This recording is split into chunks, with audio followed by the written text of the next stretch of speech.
It is. It is 8 o'clock. It's 8:02. I think we should start. Yes. Just see anybody in the waiting room. Nobody there. Okay. Oh, there is. Robin Canovic. I think Susan said she's on as well, Karin. Okay. Right. Excellent. I received a few apologies today, and I know we're going to. It is being recorded, which is great. So people can watch it afterwards as well. Karin, you're recording it now? Yes, Yep. it does say recording. I'm also Hi, recording. Susan. Okay, I'm going to respectfully mute you all. It's Leslie Roth. Oops, Karin and Tom, you might have to unmute yourselves. Sorry, I muted all. That wasn't deliberate, was it? No, you're muted. Thanks, Tom. We'll talk about. Okay. All right. Good evening, everyone, and welcome. Thank you for joining us this evening. We are ready to go. Tom and Karin have given me a brief introduction, which I will read to you this evening, and then I will hand it over to Tom and Karin. It's a pleasure to have everyone here. It's a pleasure to have Tom and Karin share this story. I must say that I've heard, I don't know all of it, but most of it at least, unless there's been some development, there might have been some developments over the last couple of years. But I had the honor of hearing the story from Tom after a Tuesday night shiur at Elwood Shule. Tom indulged me in the story. It was absolutely riveting, and I'm so glad that we're able to share it with more people this evening. And the introduction is as follows. I'm just going to put that on my second screen here. 1 second. Okay. Karin and Tom are children of Holocaust survivors from Central Europe. Tom's mother is from Hungary and Karin's was from Austria. Their mothers did not hide anything from them about the Holocaust. Tom, having grown up with his parents' friends and relatives, was convinced that he knew about the horrible experiences of the events surrounding his mother, who went with her mother and brother to Auschwitz, not least of which was the mass murder of children under the age of 15 who were of no use to the Nazis. That is why his mother, who even though she was 14, looked more like 16 years old because of her build, survived. She is the youngest amongst her friends to have lived through it. Unfortunately, like many Hungarian Jews, her mother, who accompanied her brother, went to the gas chamber. Tom believed the only exception of the murder of Hungarian Jewish children were those who were either hidden in the Hungarian Jewish ghetto or those outside who were hidden predominantly by non-Jews who have come to be termed righteous amongst the nations. In 2012, the belief he had of the fate of those Hungarian Jewish children became upended when he and Karin met a man by the most extraordinary circumstances on a bus in Israel. He too was in almost the identical situation to Tom's mother. He also came from Budapest as a young child, aged 3.5, with a younger brother and also a young mother. Their experiences couldn't have been any different. Being totally incredulous, this could have occurred, especially without his mother's knowledge, made him all the more determined to pursue what turned out to be an amazing story. He interviewed people who were at the coalface, read texts, listened to testimonials, and it involved sifting through all the evidence to put together a coherent and plausible story.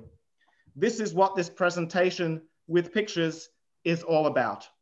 From hell to uncertainty, the story of the Kastner train by Tom and Karin Zafir. Tom, Karin, over to you. Thanks, Rabbi. Thank you very much for the intro. I hope everyone will find this as fascinating as I have. From hell to uncertainty. I was always led to believe that the murders of my uncle Tibby and my maternal grandmother during the Holocaust were inevitable. Even in those cases where they were hidden, there was no guarantee of survival, as shown in the Anna Frank story, where her family was betrayed. However, to my astonishment, I found out that this Sorry, was... Tom, can you just start? Oh, what's up? Just wait. I think it's gone to the very last slide. Oh, sorry. I have to go back to the first slide, okay? Yeah, there's a slide of my yeah, uncle. just so it's saying end of slideshow. Sorry, I need to be on slide 1.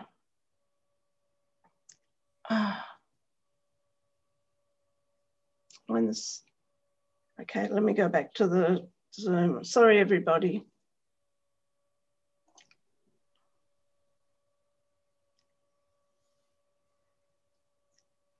Now a slide of mine. Yeah, no, let me just see if, yeah, it's working. Okay, now what I want you to do is just go to the beginning again. All right, I'm sorry about this. I was always led to believe that the murders of my uncle Tibby and my maternal grandmother during the Holocaust were inevitable. Even in those cases where people were hidden, there was no guarantee of survival, as shown in the Anna Frank story, where her whole family was betrayed. However, to my astonishment, I found out that this was not necessarily true. One man whose story I'm about to tell you succeeded in saving everybody who became involved in his scheme. His name was Rudolf Raja or Israel Kastner, a Hungarian Jew from Transylvania. In fact, had my mother, together with her mother and brother, been aware of what he was doing and consequently taken part, their lives would almost definitely have been saved. How could I make such a bold statement? This is what my presentation is all about. Amazingly, this is more than just history, going back 70-odd years ago. It is still being played out in the Supreme Court in Israel today. I was fortunate in that my mother never withheld anything from me relating to these tragic experiences in Auschwitz. Like most of those living in Budapest at the time, she knew nothing about this extraordinary event, even until many years later. I wish to assure everyone here tonight that this is not a story about the death and suffering of the camps in the Holocaust. It is about an event which ran parallel to the horror of the attempted extermination of European Jews. It was, in fact, a miraculous success, or a fluke, whichever way you care to look at it. All I can say is that it saved the lives of every one of the 1,685 people who took part in it, even those who were well into their 80s. How did I come upon this story?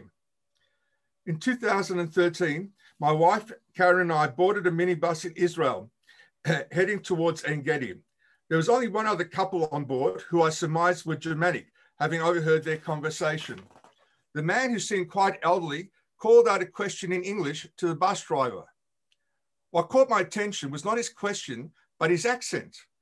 I immediately and rather abruptly turned around and asked him why he had an Australian accent. It seemed totally out of context, given the obvious Germanic background. He told me that he had lived in Australia from 1947 until 1953. This aroused my curiosity, and I decided I would like to know more about him. What he revealed bit by bit was like peeling layers off an onion. The more we spoke, the more extraordinary things I found out about him and his past. After I introduced Karin and myself to him and his partner, he told me his partner's name and then his. He said, "My name is Gabriel Renner," unquestionably a German name. But what he said afterwards stunned me. Without any prompting, he told me, however, my original name was not Gabriel, but it was Gabor. Without any hesitation, I said, "I know where you're from." He could see I did and said, "Yes, I was born in Budapest." But I then asked him his age. He said, "I'm 73. Showing what I believed to be my knowledge of the events surrounding his early life, I said, "Since you were born in 1940, you must have been 3 or 4 at the time of the Nazi invasion." He responded, "Yes."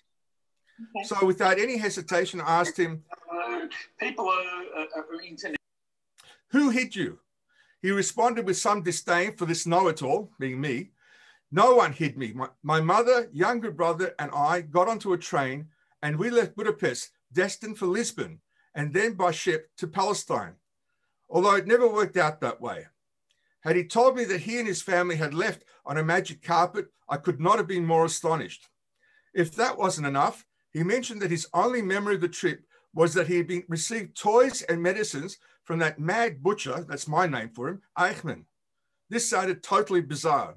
I kept wanting to know more about these events, which seemed like Alice in Wonderland stuff. Anyhow, you can see the two of us sitting on a log at En Gedi, having quite a long conversation. He was a very intelligent, very nice guy, but unfortunately he was very sick and died a couple of years later.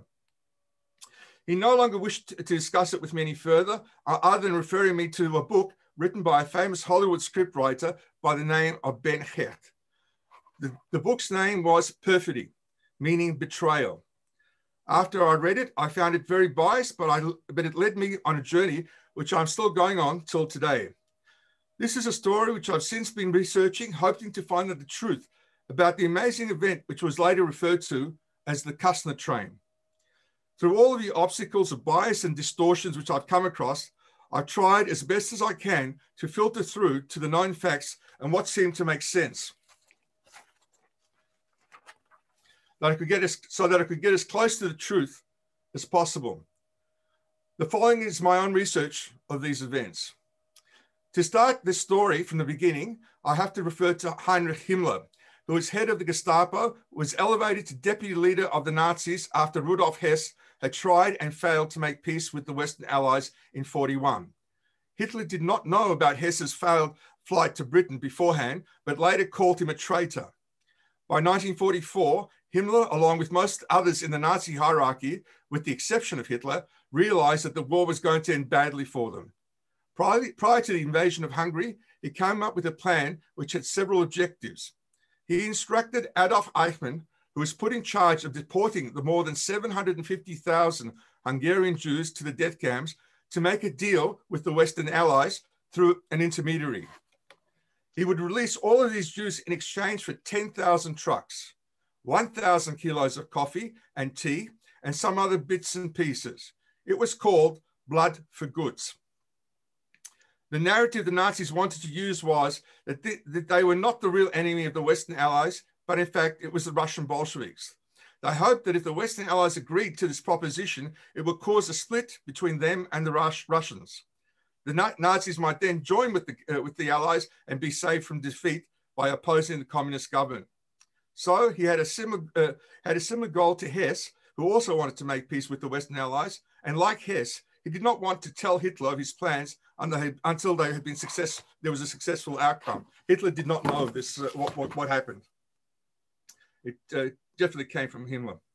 On March 19th, 1944, the Nazis invaded Budapest. Eichmann was put in charge of exterminating approximately 750,000 Jews.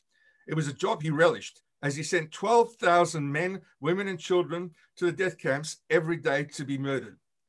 However, unlike other countries they invaded, Eichmann was given orders by Himmler to do two things. Firstly, was the usual thing, the modus operandi of the Nazis after they occupied a country, was to set up a committee of eminent leaders to calm the Jewish community from their fears. It was called the Judenrat, or Jewish Council. This was to give the Jewish populace a false sense of security. They were not going to be taken away to be exterminated, but they're in fact going to farms and factories to replace the workers who had gone to war. They reassured them that anything else was unsubstantiated rumor. The members of the committee eventually knew that this was a lie. Kastner had shared information with them, which he had received from two escapees from Auschwitz. They obviously thought that by playing along with the Nazis, they would delay the inevitable by stalling for time. There was this belief in the community that anything so inhumane could be happening to them. The Hungarians just wouldn't believe it. The second order from Himmler was to find Hungarian Jews who could act as mediators between the Nazi hierarchy and the Allies. Interesting, Eichmann did not use the Judenrat for this job, but instead approached a couple who were smugglers, people smugglers, Hansi and Joel Brandt. Why? Because they belonged to an organization called Va'ada, which in Hebrew was an acronym for the Jewish Rescue and Relief Committee that supposedly had connections to the Jewish Agency, and through them, the British government. It was in fact a people smuggling operation. It was somewhat bogus since it was neither appointed nor elected by anyone, but gave this group more official legitimacy. The leader of that committee was Otto Komoly, who had been the president of the Hungarian Zionist organization. He was later murdered by the Arrow Cross. They already had developed a network of officials who they knew could be bribed. They offered Jews living in occupied Slovakia a means to get to Budapest and onto Palestine.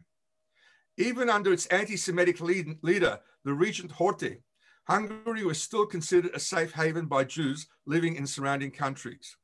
Up until the Nazi invasion in Budapest in March of 1944, no Jews were being deported or executed. Joel, in spite of being born into a Hungarian family in Transylvania, grew up in Germany. So he was amazingly comfortable with the language.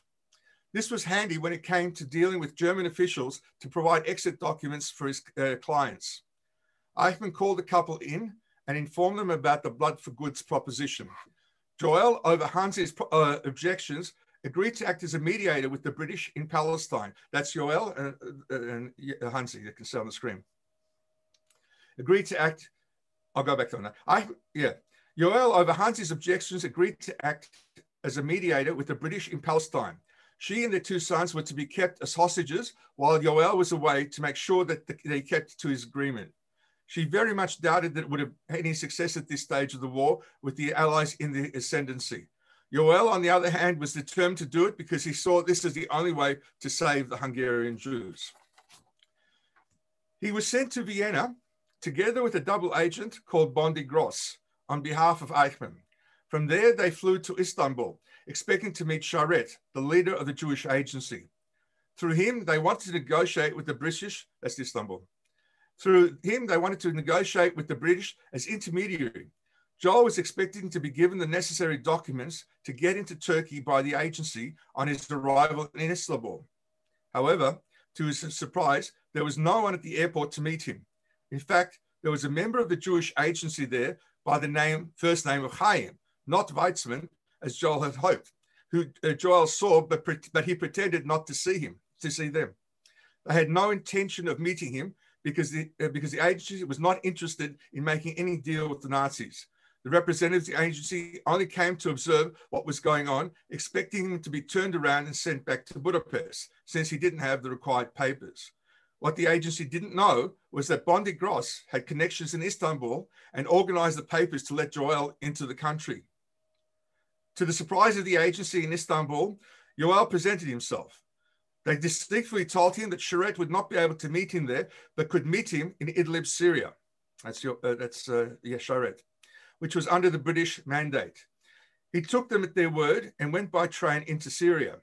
As soon as he crossed the border, he was arrested immediately by British soldiers. He had been duped. They had no interest in negotiating with him. They were only interested in intelligence. They simply wanted to interrogate him to find out what was happening in Budapest under the Nazis. He protested and said that he wanted to return to Hungary, fearing his family would be executed for failing in his mission. They refused to do so and had him imprisoned in Cairo for the rest of the war. He was a broken man, fearing for his family and realizing that his wife Hansi had been right all along. In later years, people claimed that he was not the man for the job. That was nonsense. It made no difference who they sent, since neither the Jewish agency nor the British had the slightest interest in saving such a large mass of European Jews wandering through Europe and overwhelming Palestine against the objections of the Arabs. Hansi understandably feared for her and her family's life under Eichmann, now that she was left on her own.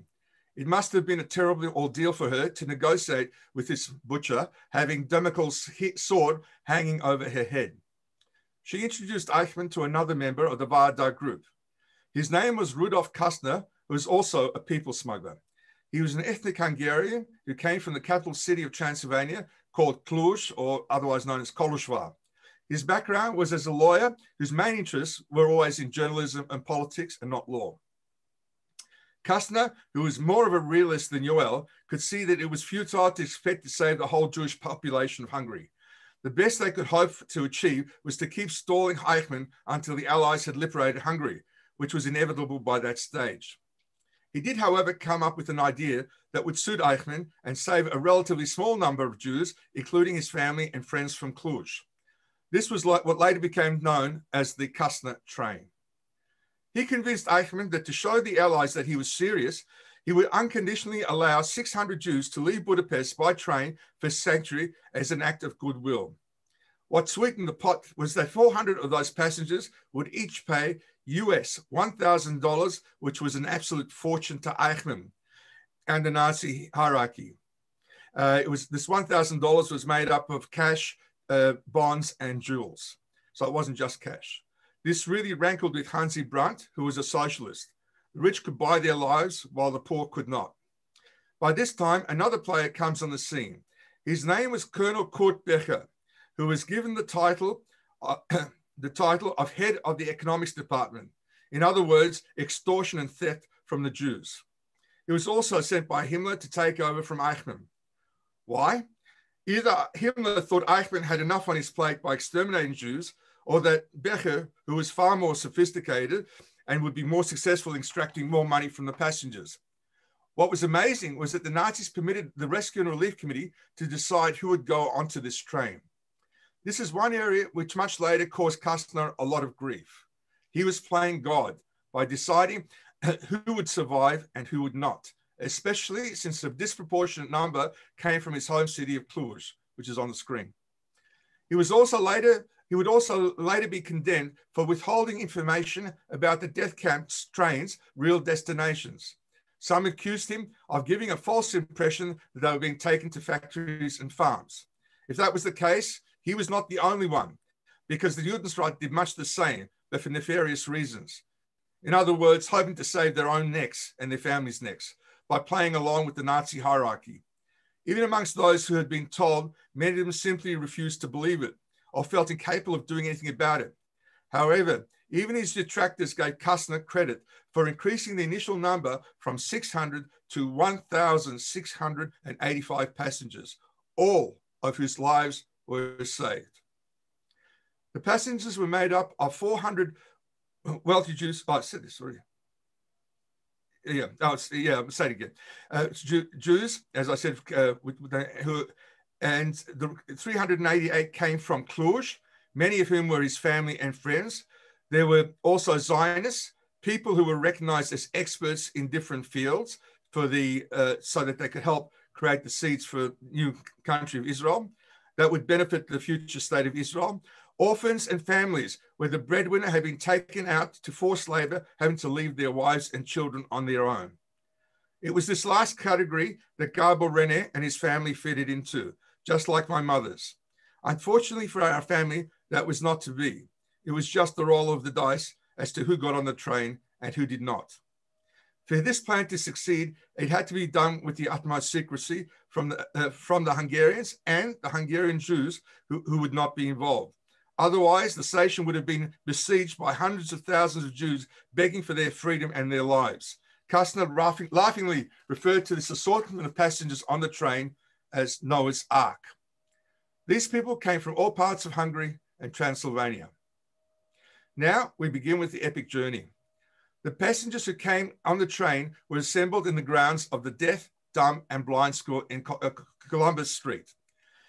The group was taken on horse-drawn drays to the railway station where they were herded into 16 box cars, which were the same as those used for carting people to the death camps.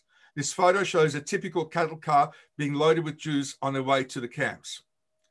It was important that nothing looked out of the ordinary, so as not to arouse suspicion that this was not the same as all the other trains. There was, however, one problem. This train was not heading northeast to Poland, but west towards Austria. So the train left at midnight on June the 30th. It was hoped at such a late hour, no one would be around to question the driver or the SS guards as to why they were heading in the wrong direction. Unfortunately, in spite of the late hour, that is exactly what happened. So they went back and forward until they eventually could travel towards the Austrian border.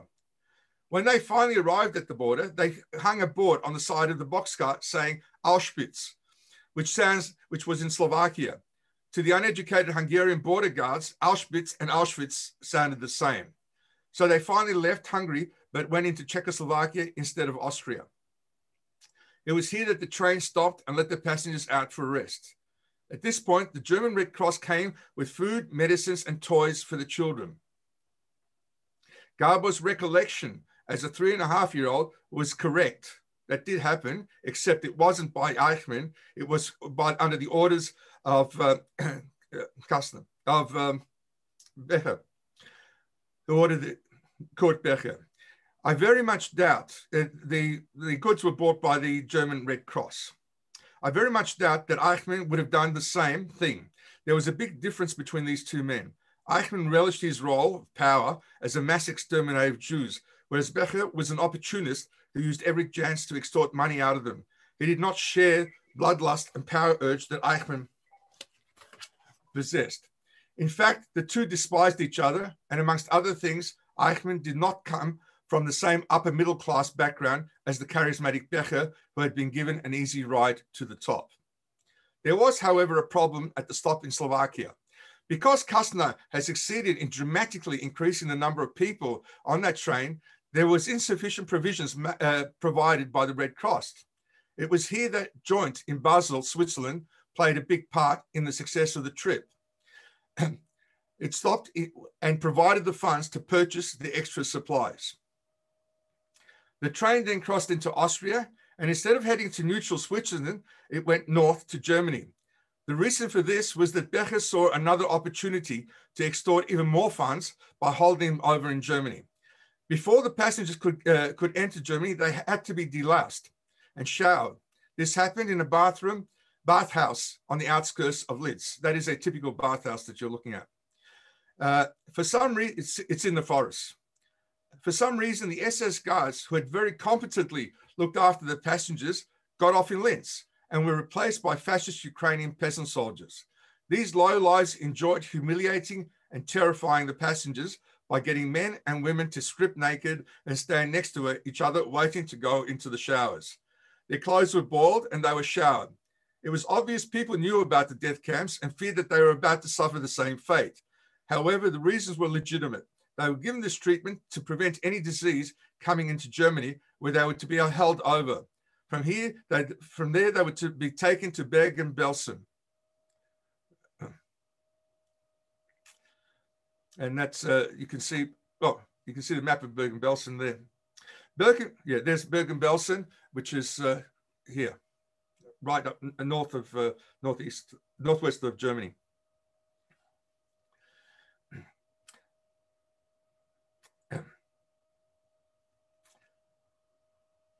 Sorry,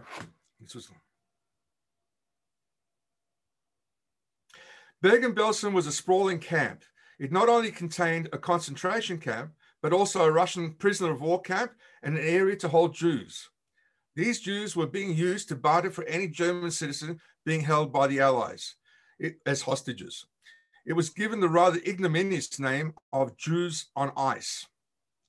Becher told Kastner that the Jews were being well cared for, but if he wanted them to continue on their travels, he would have to come up with more money. The only ones who were in a position to do that was once again the American joint run by this man called Sally Meyer. Kastner did come up with the ransom money, handing it over to and trusting that Becher would keep his words. After Becher received the money, the war situation had changed dramatically. The train could no longer travel through France towards Spain as planned in late 1944, because by then the Allies had retaken it. The Germans convinced the reluctant Swiss that the train was heading through Switzerland to Italy, and then passengers would depart for Africa. The Swiss had no desire to be landed with these Jews, but they agreed to allow the train to pass through. After 4 months, the passengers were sent in 2 lots to Switzerland. These trains had proper passenger carriages. However, the ordeal was not over. When the second train arrived in the German-Swiss border, everyone was told to get off.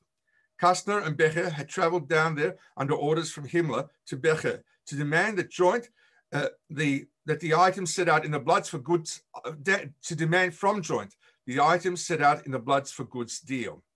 So you've got Sally Meyer on the left, Kastner in the middle, and Kurt Becher on the right. It was here that Kastner became pivotal to what happened next. There was a river on the border with a bridge over it. Kastner went from one side of the bridge to the other to talk to Becher, crossing over to the other side to pass on the message to Meyer. What happened as a result of the negotiation was unclear, but Schoen certainly did not give the Nazis what they wanted. When Becher conveyed this to Himmler, he demanded the train be rerouted to the death camps in Poland. Becher informed him that regrettably it was too late, as the train had left and was already in Switzerland. It was a lie. In fact, the SS guards at that moment were acting as porters, putting the suitcases back on the train with the passengers reboarding. Becher could have prevented the train from leaving, but he didn't. When the train finally arrived in Switzerland in December 44, now, if you have a look at this map, just before I go on, it shows the actual route and the intended route. So you can, by following the cursor, you can see the actual route, how it went from Budapest to Auschwitz to Vienna to Linz and then to Bergen-Belsen and then finally to Switzerland. The dotted line shows you the intended route. It was meant to go through that route and end up in Portugal, where they were meant to board a ship which would have taken them to Palestine. When the train finally arrived in Switzerland in December 44, the war in Europe was almost over and the Swiss became the reluctant hosts of these visitors. So instead of terminating in Portugal as planned, it stopped near the Great Lakes of Switzerland. Kastner then did an extraordinary thing. He came and checked to make sure that everyone had arrived safely, including his wife, relatives, and friends. And then he returned to Austria with Becher with the intention of going back to Hungary. They stopped off at another camp where there were some 18,000 Jews being held as Jews on ice. The commander, Hermann Krummi, decided that since the war was almost over, these Jews were of no use. He intended to murder 1,000 a day. Becher, along with Kastner, dissuaded him from carrying out his nefarious plan, because if he was caught, he would certainly be executed for war crimes. On the other hand, if you left him alone, he would simply get a jail sentence. It worked. And as a result, these imprisoned Jews' lives were saved. What happened after the war seems more like fiction than fact. We moved to Israel and the infamous Kastner libel trial. Kastner, who arrived with his wife and newly born daughter, Zhuzi, in Israel in 1947, began working. There you can see the three of them. She was only 1 year old, I think, when they arrived. Began working for the Socialist Mapai Party, which succeeded the Jewish Agency at Israel's independence. He and his family lived well in Tel Aviv, and he had a job being the news editor for a Hungarian station program called New East. Új Kelet in Hungarian. A man by the name of Malchil Grunwald, who was of Hungarian origin, wrote newsletters periodically giving his thoughts and opinions. They were not widely read. You can see him wearing the kippah in the front of the crowd. It was a very highly publicized case. Giving his thoughts and opinions. They were not widely read or given serious consideration by the public. Today, we would refer to them as blogs. In one publication in 1954, he accused Kastner of being a Nazi collaborator. Some people suggested to Kastner to ignore these malicious accusations, as few people paid any attention to them. However, the Mapai Party was concerned that they could be seized upon by the right-wing groups and seriously damage the party, of which Kastner was a well-known member. So Kastner was persuaded to bring about a libel case against Grunwald. However, as it became obvious, this case had more to do with politics than law. The claim of collaboration arose from the activities Kastner was involved with between 1945 and 1947, before he had arrived in Israel. During that time, Becher, as a senior officer, had been arrested and charged with war crimes at the Nuremberg Tribunal.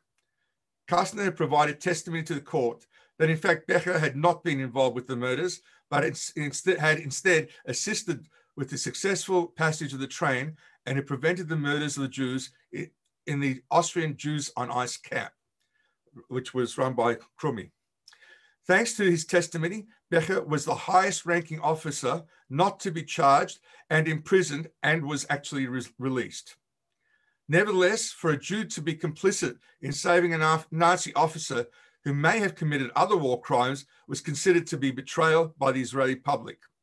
He was also accused of withholding information about the death camps, and consequently, the Jews did not resist their deportation, playing into Eichmann's hands.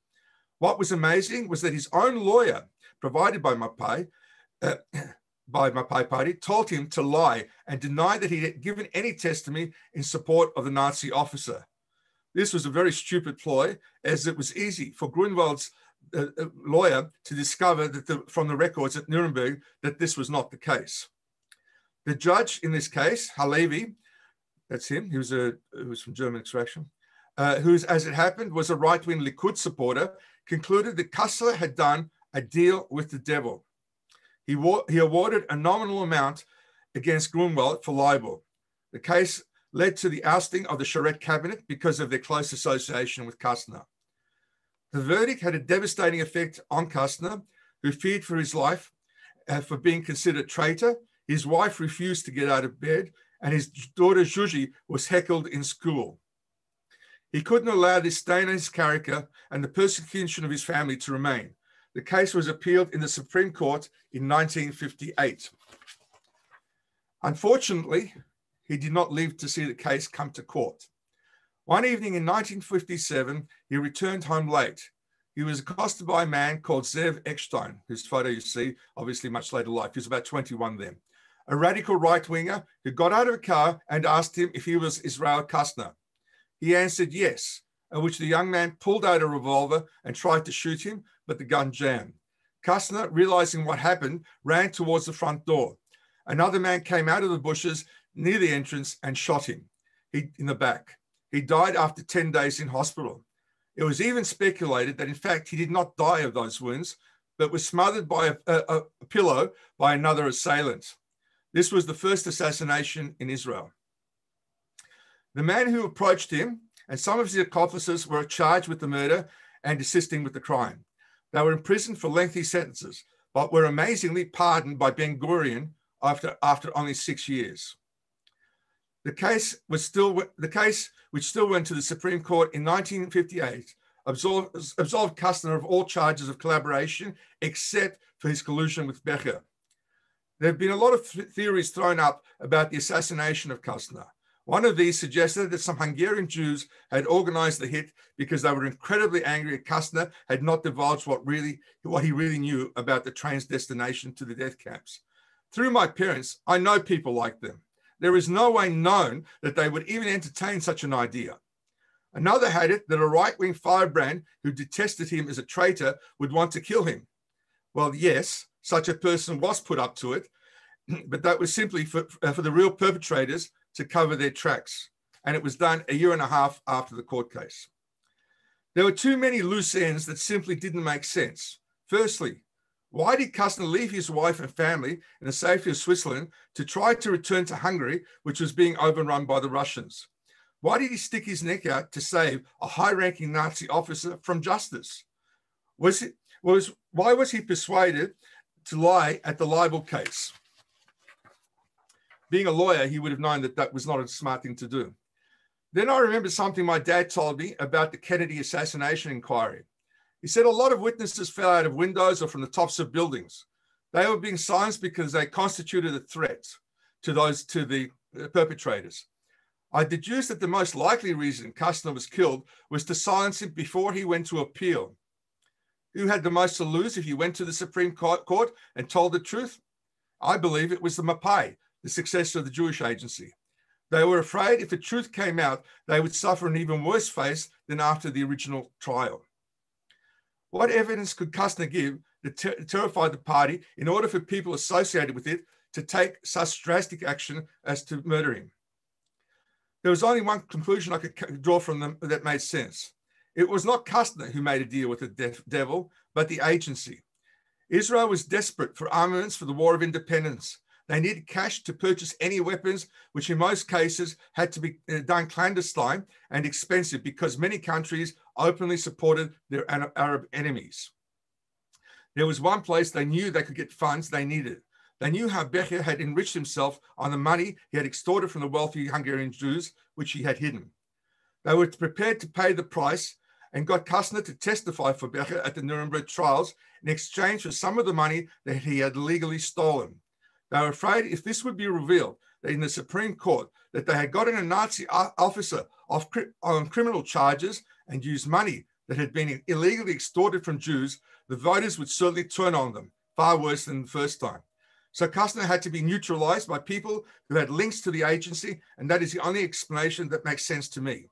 Kastner was simply no more than the agency's envoy. Becher, however, did return the favor up to a point when he gave testimony against Eichmann in the 1961 trial, which brought about his execution. And what happened to Becher after the war? The money that he kept from his extortions from the Hungarian Jews, and even after giving up a relatively small amount of $60,000 to the agency, left him with around $2 million, which set him up to become one of the wealthiest industrialists in post-war Germany. He even did business with Israel.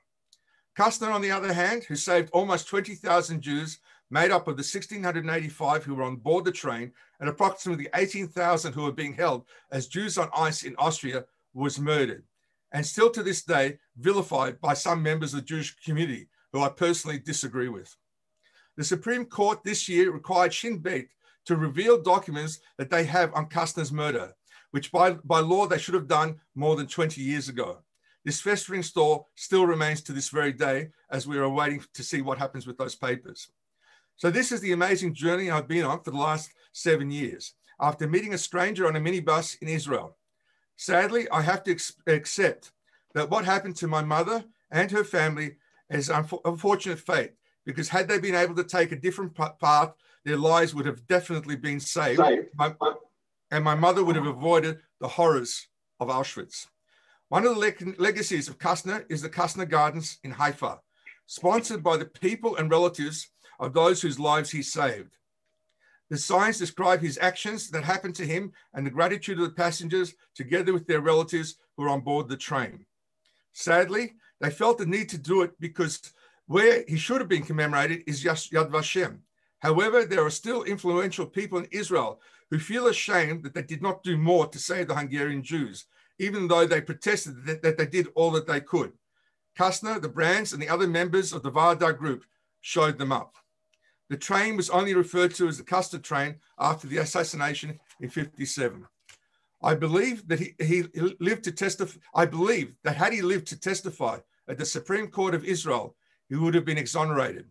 His place in Jewish history would have been hailed him as a hero and not a collaborator. Hopefully, the directors of Yad Vashem will review Kastner, Hansi, and Yoav Brandt, together with the other members of Varda, for their selfless contribution towards saving the lives of Jews in Central Europe during the war, and give them the prominence in their display which they so richly deserve. Karin will now read out what was on the signs. I should have done this earlier, sorry, in the Kastner Gardens. Oh, no. Because there are two signs, they're both in Hebrew. They've both been, we had them translated. And okay, Karin, this is the blue sign. Kastner.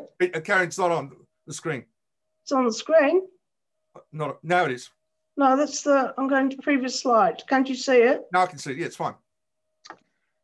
Blue sign, Kastner Survivors Garden. For the memory of thousands of Jews who survived during the Holocaust, by Dr. Israel Kastner, 1906 to 1957. He was a member of the Rescue and Help Committee in Budapest and was murdered by the Jewish right-wing underground movement in Tel Aviv. Organized several rescuing actions for Jews, including the Kastner train, which had 1,684 Jews, went on its way from Budapest to Switzerland in June 1944, and its passengers survived eradication. The white sign, Kastner Survivors Garden. For the memory of surviving thousands of Jews during the Holocaust by Israel Kastner, 1906 to 1957, one of the biggest rescuing activities in the Holocaust. Zionist public person who worked with his fellows in the Zionist Hatzolah Help Committee in Budapest in the years 1942 to 1945 to save a lot of Jewish people, helping the youth underground movement, hidden Jewish refugees, provide fake documents and smuggling borders, and the Kastner train within the coercion works at Staatshof and rescued thousands of survivors in concentration camps. He made Aliyah with his wife and daughter in 1947. After the defamation trial, in which he was presented as a traitor, and before his name was cleared by the Supreme Court, murdered by Jewish assassins and died 15th of March 1957. Therefore, we volunteered to cherish his action and his friends that with their ingenuity and bravery saved so many lives and were for tenth of thousands survivors, descendants like water well. It's a Hebrew proverb. To build this memorial, to tell about them and to remember them for generations. I personally feel that these signs should really be at Yad Vashem, but of course they don't want it there because it would embarrass them too much. Anyhow, I wish to thank the following people for their assistance in this project: Nick Koenig, Stephen Schmidek, Tom Reisner, Sue Light, together with, and this is really great, 3 members of the Brand family, the son of Yoel Hansi Brandt, Daniel Brandt, who is 80, who I met, and the grandchildren, Orit and Michael. Last but not least, of course, I wish to thank my wife, Karin, who has assisted me from the start and ably put together this presentation for tonight. Thanks very much. Thank you so very much, Tom and Karin, for that wonderful presentation. That was really quite amazing. I've posted there's a number of people who posted some questions, Tom, if you don't mind. Somebody was curious to know if anybody here this evening had any connection at all with the Kastner train, if any of the participants. So you're welcome to tell us if you have any sort of connection. But to Tom, somebody asked, is Kastner's daughter still alive? Has she been able to shed any further light on what happened? There is an amazing video that was made called Kill Kastner. We've got that. And it's to do with, and it features both the assassin and Kastner's daughter, Zhuzi. And it's quite a long one. It is also one which was source material for what I've spoken tonight. And at the beginning, for obvious reasons, the daughter did not want to meet her assassin. But in the end, she was finally persuaded to meet him. And he wholeheartedly regretted what he did. I think he realized that he was being used as a pawn. That he was, at that time, he was a wild-headed right-wing extremist and believed everything he was told. But since then, he's found out that what he did was totally unacceptable and unjustified, even though he didn't actually murder Kastner. Thanks, Tom. Another question has come in. How were these 20,000 Jews picked? Were they mainly relatives, friends, people with money? I said that, but it wasn't 20,000. Oh, it was the 1,600, wasn't it? That's correct. 1,685. Well, I said that, but I'm happy to say it again. They consisted of 400 of wealthy Jews who could provide $1,000 each, which was US dollars each, which was made up of cash, bonds, and jewelry, which was a phenomenal amount. So 400,000, but the rest didn't pay. And they also included people who were well-known Zionists, and also people who have expertise in certain fields, and others such as my mother, but unfortunately she wasn't in it, whose breadwinner was taken off to the labor battalions by the Hungarians, and they were also given consideration. But without doubt, the greatest success Kastner had was increasing this number by more than 1,000 from the original agreement. And then there was the 18,000 whose lives were also saved by Kastner, because even Kurt Becher said that it made all the difference having Kastner with him when he saw Krummi, who was the head of the camp in Austria, to persuade him not to murder the 18,000 Jews. So Kastner was very substantially involved in that. Thank you, Tom. A follow-up question. The romance he had with another woman in the book, The Collaborator, yes. Does it have any factual basis? And I should say The Collaborator was read recently by the Elwood Shule Sisterhood Book Club. So, yes and no. It is absolutely true. And in fact, even the grandchildren, Michael and Orit Brand, who we got to know and got to be very friendly with, know about their grandmother's infidelity because she did have an affair with Kastner. So it was Hansi Brandt who had an affair with Israel Kastner. And this was obviously after Yoel had gone to Istanbul and been taken, and he was out of the picture completely. Obviously, there was, but they were both married. Kastner was married by then, and obviously so was Hansi. But they both everyone knew it was an affair. But the story in the Collaborator, obviously to fictionalize, it talks about a woman who came to Australia. In fact, Hansi did survive with her two children, Michael and Daniel. All three of them did survive. They were in hiding, so Eichmann couldn't get them. But they actually went to live in Israel, and that's where Daniel, her son, lives now. That's where we met him. We actually visited him in Tel Aviv because of this story, and that's where they live.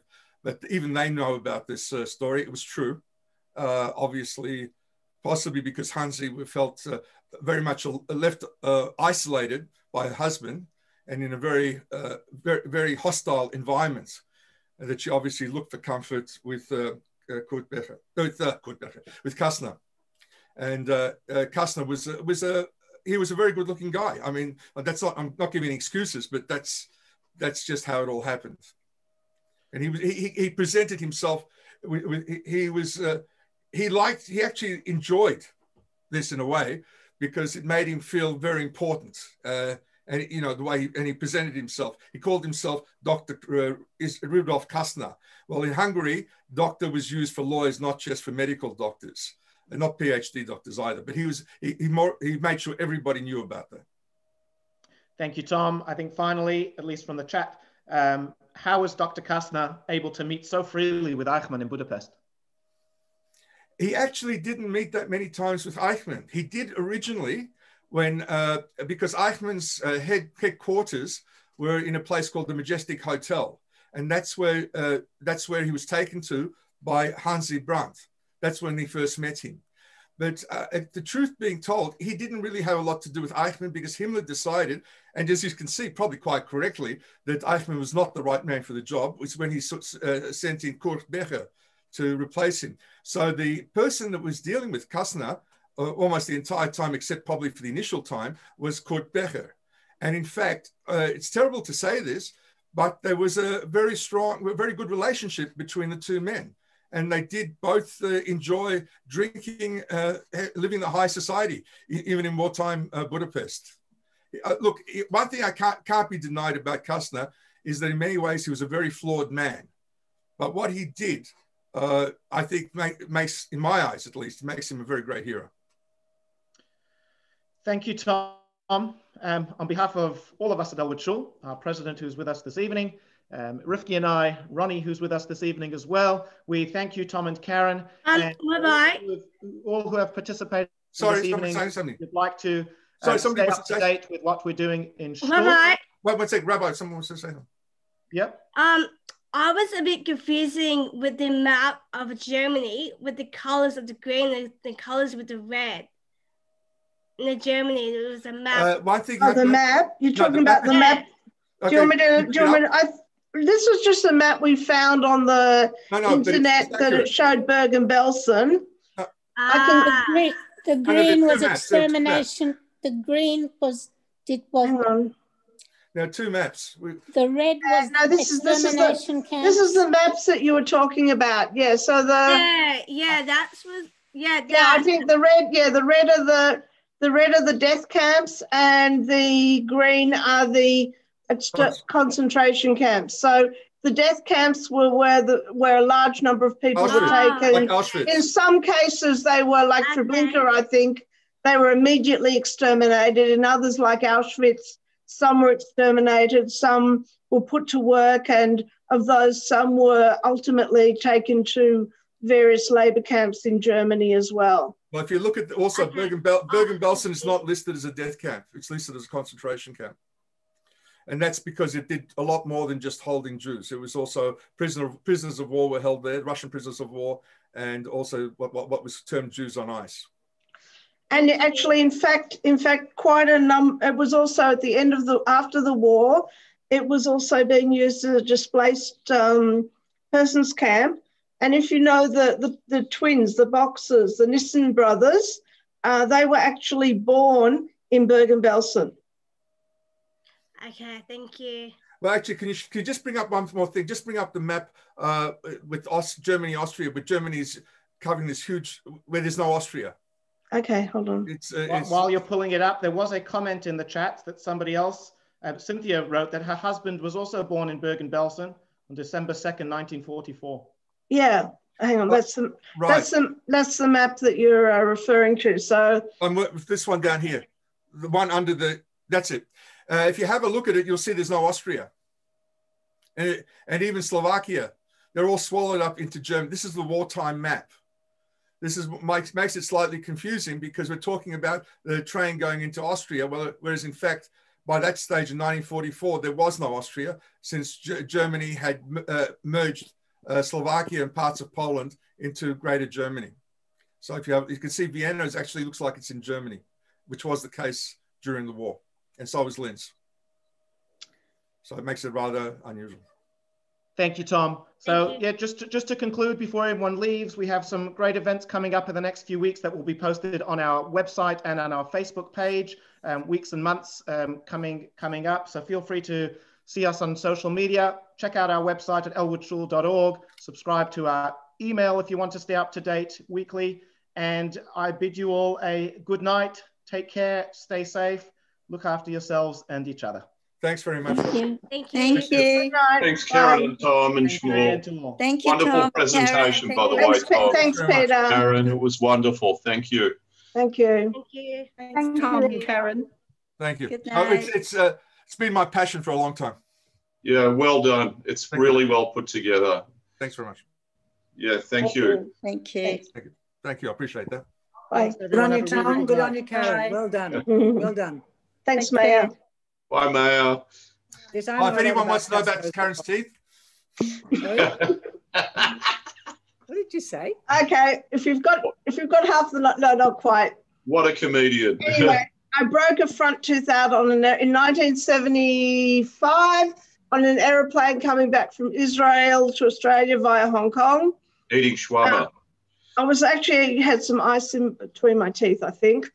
Anyway, I broke my tooth out. I had to see a dentist in Hong Kong who made me a temporary crown, which to my incredible embarrassment fluoresced under fluorescent lights. And I was extremely shy and very, very embarrassed.